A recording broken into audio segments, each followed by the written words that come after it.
L'heure est aux manœuvres et aux tractations avec la préparation en coulisses des candidatures pour les élections législatives voulues par le président de la République qui a décidé de dissoudre l'Assemblée nationale dimanche soir à l'issue des résultats des européennes.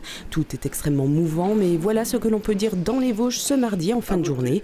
Dans la première circonscription, le député sortant LR Stéphane Viry y retourne avec pour suppléant le maire de Thaon délégué départemental Horizon Cédric Axer.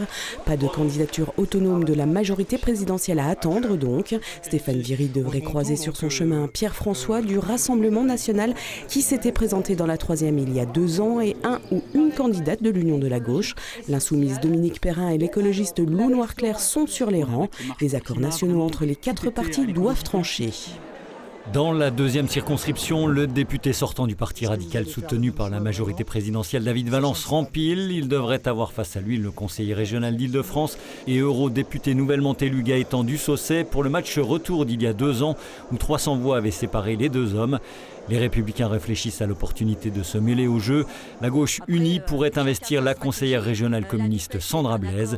Le vice-président de Debout la France, Pierre-Jean Robineau, a annoncé vouloir y retourner. Dans la 3e, le sortant d'hiver droite Christophe Negelen a annoncé qu'il briguait de nouveau la députation. Son implantation et sa non-appartenance à un parti ont fait le vide auprès de ses concurrents potentiels. L'extrême droite et la gauche lui enverront des challengers non identifiés à ce jour. Dans la plaine enfin, le sortant président des LR Vosges, Jean-Jacques Gaultier, remonte au front en se désolidarisant au passage totalement de son président de parti Éric Ciotti, qui a ouvert la porte ce mardi à un accord avec le RN. Une décision personnelle prise sans concertation que je ne cautionne pas sur la forme, encore moins sur le fond, nous a assuré l'ancien maire de Vittel. Il devrait retrouver face à lui le délégué départemental du Rassemblement national Sébastien Habert, en attente d'investiture de son parti qui essaye de former une alliance avec Reconquête et autres formations souverainistes.